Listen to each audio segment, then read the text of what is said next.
Hey guys, welcome back to the Real Estate Huddle, episode 120 today. And we're excited because if you've been a seller ever in your life, owned a home, and had an insurance adjuster tell you no to your hail damage that you know had some hail damage on it, this episode's for you. Okay. And if you haven't had that experience yet, you don't want to have that experience in the future. And so that's why we brought in our guest today, Dan McGrath with Advocate Construction. And Dan's got a really cool idea to help homeowners prevent that. And we're going to get into it. But I'm just going to introduce Dan real quick because he's an awesome guy. You guys have a fantastic company and been around for a while too in the Denver area, right? Yeah, since 2012. Awesome. Very cool. Well, tell us a little bit about what you guys do and just like kind of the scope of what you do, and then we'll get right into it. Sure. Basically, we are your typical roofing company. We also do exteriors, but mainly we're out there trying to educate people. And I rather go out and educate more than sell any day because there's no pressure, you know. And if you give people the information they're looking for, they're more likely to like you and then also end up ultimately buying from you too. And so that's basically what we do is we literally, I think our new tagline is going to be, we don't go out to sell you a roof. We're going to literally go out and give you information. If I sell you a roof, I'll buy it. Yeah, that's great. Well, and we'll get into like, because some people might be wondering, like listeners might be thinking like, well, roofs are pretty simple. Like, well, how much education do I need on a roof? Actually, it's important. The timeline's important, and also maybe the type of roof that you get could be important, could save you from a lot of issues down the road. But first, we're going to dig into like why roof claims are one of the biggest pain points for sellers in this market, and how it relates to what we do. We're all real estate agents here, and so we've dealt with a lot of these during inspections, especially when they pop up, and so obviously Denver is a place that gets a lot of hail. How often do you guys see a huge hailstorm?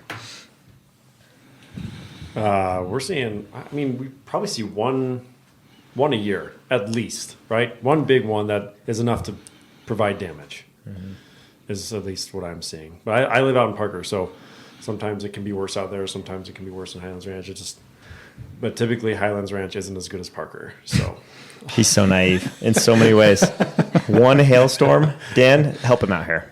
You got a tornado just a couple years ago. It never hit us. So. Yeah, Dan actually has a calendar that shows you all of this stuff. So what are we dealing with? It's surprising. It's sometimes there are years with absolutely no hail, and actually that's what I think gets homeowners in the most trouble when it comes to selling their house, and there's damage. But other times there's just years that are patches, and it's the same patch year after year that seem to get hit. So it just kind of varies across the whole city. Yeah, definitely. Is it just hail that is like a big issue for Colorado? Like what are the big issues for roofs in Colorado? There's two. It's going to be basically hail and wind. Wind. Okay. And only in wind in certain areas. Yeah, sure. Okay. And it depends on if it's an older tile too. Got it. Okay. Yeah. Awesome. And which sellers, like homeowners, are the most vulnerable to these hail issues? Obviously, hail can happen anywhere, but how would you set yourself up in a very bad way? Putting your head in the sand and not actually getting someone qualified to look at it. Okay. That's the big thing. Is in the roofing industry, unfortunately, there's just a lot of bad roofing companies out there that just go out to sell. They can care less what they find out there. They're just out there to sell a roof. And so if you actually can find someone who can go out there, give you an honest opinion, and not try to sell you something and just give you information, people actually will benefit more in the long run, knowing either one, their roof is good, or two, hey, I need to start planning because if hail doesn't hit me this year, I'm going to need to replace it. Yeah, absolutely. No, that's great. And every real estate transaction, buyer asks the same question: how old's the roof? Right? It's like whenever I've been a listing agent, it's bound to come up. So I like to know that from the sellers going into it, and also I think it's just good common practice that if you are listing a house and you're responsible for the roof, you should have the roof looked at before you list the house, and that way you know what's going on with the roof. And we'll talk about that further as far as why that's important to do from a timeline perspective, but.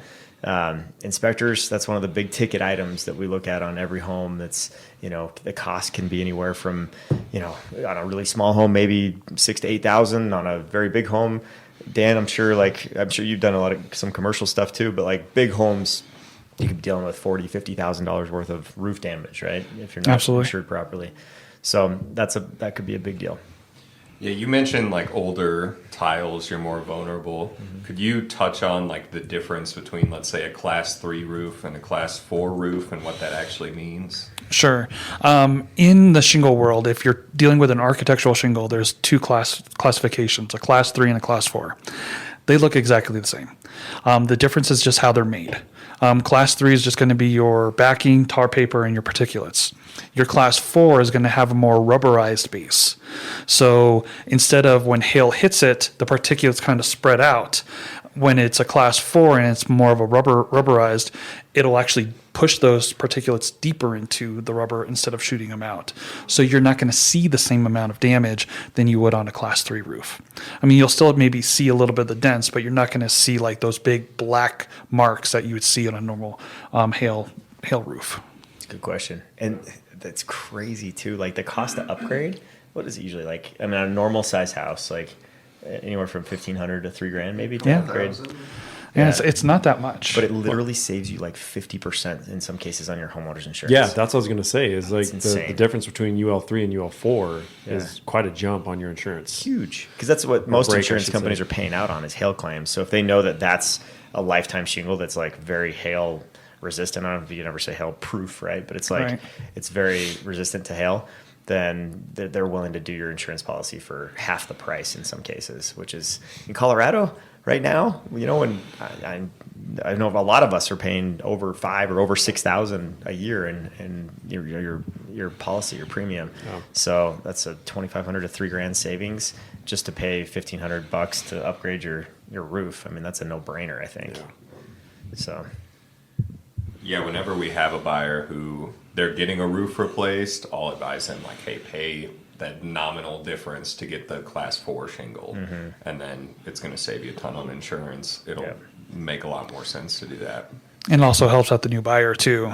Yeah. It makes it a little bit more, because they're going to get that same discount on the insurance as well. Yep. to me, it's a big selling point because we talk about selling concessions, right? That we give in a transaction, or a seller will pay some of a buyer's closing costs or whatever. That's a one-time deal. You do a class 4 shingle, that could be an every year, residual $2,500 that they could save on their policy because of the discounts. So that's a big deal. It's funny, just a quick pro tip for buyer's agents. I had a closing yesterday, and their inspection, we needed a brand new roof. It was just shot. So I wrote down in the inspection objection, new roof, but I required UL4 shingles. They did it. Like, they did it no problem. And that saved my buyer a ton. That's awesome. On her homeowner's insurance. So just put it in there. See if they'll bite at it. It's a great idea. Because, worst case scenario, you go to UL3, and that's still okay, right? It still gives you a break on insurance, but not as much as that UL4. That UL4 is definitely worth getting, if you can. And we've seen a lot of times in a transaction where the seller's only willing to do, a UL3 shingle, but then the buyer will pay the difference between the 3 and the 4, which ends up being like a couple $1,000s. But then it saves them exactly that or more in their first year of the insurance policy. So it makes a ton of sense to do that too, and we've seen that happen quite a bit. So that's awesome. And I'm going to throw some roofers under the bus here. And talking about the class 4, because depending on, with every business, you got a cost of lead. Okay. And if you're basically being called by the realtor to come in and do this work, the cost of that lead is basically nothing. The roofer should be able to throw in that class 4 at no additional cost. And so you should be asking for that every single time. Okay. Yeah. That's great to know. Yeah. And you're always hopeful that an insurance company is going to cover the claim when you call them. But man, sometimes they send out some wacky adjusters. Yes, they do. And I even had one years ago on my house that showed up drunk. Like, we could smell the alcohol on her breath, like from 10 feet behind her. And she would not get up on my roof. And I'm like, but she denied the claim. She denied the claim, but she wasn't comfortable getting up on the roof. Wow. And I'm just like, you got to be kidding me. And we finally convinced her, like, no, this has to be done, and if not, we're gonna. We didn't threaten her, but we did. Like, it was just like, this is like the wackiest, most bizarre thing ever. How do you show up drunk to an insurance adjuster meeting? And so when you are the adjuster, but we got through it and got the roof. But I think that they send out all kinds of people. And they may be very biased, or they may be very driven to try to save the insurance company money, right? Because they work for the insurance company. Not always. Okay. It depends on the adjusters too. Could be third you party. You have two different kinds of adjusters. You have an in-house adjuster and an independent adjuster. The independent adjuster gets paid differently than the in-house. Interesting. The in-house guy will get paid per how many roofs they get on or how many reports they do. Okay, and it's the set amount. The independent adjuster gets paid on how much he writes off. So the more he writes off, the more money he makes. Meaning denies. Correct. No. Approves. Approves. Okay. Which actually you think that would be the exact Yeah. opposite, but no, that's how they end up working in the independent world. Interesting. So in what case, if ever, is there a time where you could recommend, be like, I want an independent adjuster instead of in-house adjuster? Is it just dependent on your insurance company? It depends on the insurance. Like you have companies like Allstate, they don't have any in-house adjuster, so you're always getting independent. Or a lot of times now what they're doing is instead of sending out independent adjusters, they're sending out what's called a ladder crew. And the ladder crew is just basically setting up ladders and they'll go up and see what damage there is and send photos. They're not adjusters, they're not kind of a licensed. desk adjuster. No, they're not even licensed. Oh, really? It's basically someone basically almost off the street is just setting ladders and looking at damage. And there's no qualifications. And then so when the pictures hit the desk adjuster, they have no context. They're not there feeling the shingle. They're not sitting there actually seeing a bigger picture of what the damage could be on that roof. And so stuff gets denied a lot easier. So if you're comfortable saying it, you can say no. What insurance companies have you experienced the best adjusters with? And I'm assuming most of them are going to be those independent adjusters. Is that right?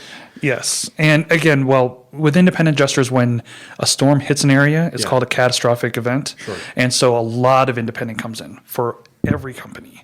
So honestly, it just depends on the adjuster themselves. So not necessarily the company, but more the adjusters, how friendly they are, how they like to work. Got it. Okay. Yeah. Interesting. So with those adjusters, usually their claim is just, oh, this is too old. How do sellers protect themselves against that and make sure that they're going to get their claim? That is a great question. We have developed a system called the Roof Diary. And what that is basically we go up and take a set form of photos. And so we can go back year after year after year, and we take those same exact photos.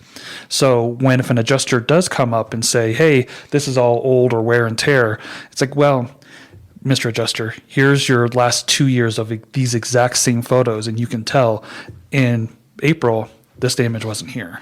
Now it's May, and it is. So you have a lot easier fight with the insurance companies versus just going up there for the first time. That's great. Just gives you evidence to back it up. Right. Which is so nice. And you're saying you're doing this just once a year? Yeah, once a year. Once a year. Well, once a year and or when an event happens. Sure. Yeah, of course. So if we're there in April and then hail happens in June or something, we'll come back out in June and take those same photos. And then either one, give you peace of mind to say, hey, yep, your roof is fine. Everything looks exactly the same. Or here's the difference on the photos. And now you get to make an informed decision on what you want to do. That's great. It's awesome. Yeah. How much does it? Oh, go ahead, Kelly. You mentioned wind damage earlier. How often would you be checking for that, or how would you kind of know when you should be checking for that? Because I feel like wind damage is something that not a lot of people think about. You're absolutely right. So we actually have a program called Hail Trace, and that not only reports what hail is, but also wind. And so in there, it's also connected to our CRM. So when an event happens, names will pop up in the swath, and then that's when we go out and talk to those customers. Okay. Makes sense. Yeah, we get heavy winds. I will say, Highlands Ranch doesn't get as bad a wind as Parker. Parker on the east side gets like crazy. So I'll give you that. Just one of many benefits. And that's living in it. Highlands Ranch. That's the only one you're getting. That's it. And so insurance adjusters, they're focusing on obviously weather data, date of loss, evidence consistency of loss, right? All that stuff. Actually, there's so much information that adjusters have today that they didn't even have 5 years ago. They know exactly where the hail came from, what direction, what was the wind speed, what kind of damage should they be looking for. If there's damage on the north side and it came from the south, there's fishing, a little bit of fishiness, and they're going to say, well, that probably wasn't part of the storm. So that's bad for homeowners that they have more information. It is. Okay. So less claims are being approved, you would say. Yes. Yeah. Okay. So that picture evidence that you guys do with the roof diary is crucial. What does that cost to do the roof diary? It doesn't cost anything. It's just a service we like to provide. And it's basically, again, if we can go out there and educate people, ultimately, if I don't earn your business today, I'm going to earn your business in the future. And you're going to see if I'm an honest person or if we're an honest company. And at that point, again, if it's me or somebody, just make sure you get someone who's actually going to give you information instead of selling you information. That's awesome. And That's great. how long have you been using the roof diaries? We've been using them for 4 years. Oh, nice. Okay. And we've actually won cases against insurance companies because of that. That's awesome. So did you develop roof diaries because the insurance has been changing for the past couple of years? Has that been a product of that? Yes. So to say insurance has been much more difficult over the past couple of years? A lot more difficult. Okay. Stuff that used to get blanketed approved and stuff like that are a lot of times now being denied. And depending on the insurance companies too, everybody used to have a test square, which is a 10 by 10 foot square on the roof, and you need to have 8 hits. Right. Now there's some companies that are up to 14 to 16 hits. So that threshold now to make it a claim, they keep on putting it further and further out. That was not me trying to lead the witness, by the way. I was just trying to, because I've noticed it, me personally, I've got a couple clients that are going through insurance stuff, and it's just, it's becoming more and more difficult to deal with them. And insurance, in Colorado, insurance is becoming an issue for sure. So why wouldn't someone want to do this? Why would people tell you no when you're offering a free service like this? Some people like to keep their head in the sand. And unfortunately, there's a lot of realtors out there that do the same thing. Yeah. Because they're afraid of, what if they do find damage up there? Then is that going to kill my deal? Is this going to cost the homeowner more? And it's ultimately, it's going to be found. Okay. If they have a good inspector, unless you're doing a cash deal with zero inspection, something's going to be found. Mm-hmm. You might as well have this information ahead of time. And if that delays you putting your house on the market by a month or so, I'd rather you guys, take the benefit, and then all of a sudden you're scrambling. Yeah. That makes a lot of sense. Just a quick story. I just was working with another house. They sold the house. Another roofer came out, said, file a claim. It turns out it wasn't even a hail claim. It was a manufacturer defect. So we were able to we're putting the roof on this Friday, actually, for this house. And we're able to get zero money out of pocket instead of even their deductible, because it was warranty and not hail. And again, it's just all about information. Yeah. Wow. That's crazy. Well, that's an awesome service that you provide. And obviously it helps us too in a real estate transaction if someone has a record of what their damage on their roof looks like. That's basically a pre-inspection on your roof. And not only that, it's, again, if you sell your roof, or sell your house 3 years in the future, and an inspector even finds a couple little things, and then you have your buyer say, "Oh no, I need a whole new roof." It's like, "Whoa, wait, hold on. I have 3 years of reports saying, hey, we've gotten a clean bill of health." Yeah. And now you don't have to make that concession anymore, because they're probably trying to, again, I love people and their honesty. They're trying to use something to leverage something else. Yeah. Mm-hmm. Yeah. There's no reason people should not be using this. Right. Yeah, for sure. That's a no-brainer. Yep. Well, and if they're more aware, they can check with their insurance company. And if they know they have an insurance company, one of the bad ones, right, that doesn't approve claims, maybe they could make a record, start keeping a record, right, and then get new homeowners insurance that's actually worth something. We'll do something about it too. Absolutely. To protect them down the road. So that's awesome. What's your average time frame to get a roof on? Average size house, right? What's your turnaround time typically? To actually do the roof, or get the material there and everything like that? All of it. Yeah. The whole project from start to finish. If I can get an approval from a client on Monday, I can have that roof on by Thursday. That's awesome. So, because I can normally have something delivered by Wednesday, they're doing the roof on Thursday, and you're done. Yeah, because sometimes we're in a situation, right, where we have a buyer that wants to close in 15 days. Their lender's just hauling to get the loan done. Inspection happens on day 5, and then we get it back, and it's resolved on day 8. You got 7 days left until closing. And roofs are definitely weather permitting too. So if you run into weather, it's is. Oh crap. Yeah, But So that's great. So for somebody who's looking at insurance companies, what is kind of your tier list of like, hey, here's the best people to work with where they're going to take care of you, and hey, here's the people where you're going to get frustrated, they're going to deny you, and you're going to have to get on your roof with a hammer to make 14 hits instead of a... Now. That's called not a good thing. I have a personal list of mine that I like, so it's nothing bad out there. So sorry if you're one of these companies. On the top of the tier, if you qualify for USAA, I mean, they've gotten pricey over the years, but they take care of their people. I mean, they really do. I would hope so. And then I personally like it goes to the State Farm and then Farmers, and then hits all of the middle people, the Safecos, the Harfords, the Progressive, Yep. all of them. And then I won't mention the 2 A ones at the very bottom. But they start with an A? Yeah, they do start with an A. Okay. Well, might be able to. Our viewers are pretty smart. They might be able to put that one together. ChatGPT, here we So go. for somebody who is watching and just realized my company starts with an A, what is a good time to start doing the roof diary? When should they get started on that? I would start now. Yeah. Of course, make sure it's, again, weather dependent, that I can get up there and make sure there's good quality photos. But it doesn't hurt. Again, it doesn't cost you anything. You then now have something before a storm season. So if storm season does happen to hit you this year, you have some good information. If it doesn't, we come out again next year. And then we take those same photos. And so then you can see the progression. I'm glad you said that, because I was going to say before storm season is probably the best time to get this started for sure. Mm-hmm. And who knows, this winter's been super weird, so this summer could be super weird too. Yeah, that's true. In a bad way. And we Kind of a really good way. Yeah. He's like, yeah, bring it on, baby. Dan's the only one praying for hail in the room. All the insurance adjusters are out there praying for no hail.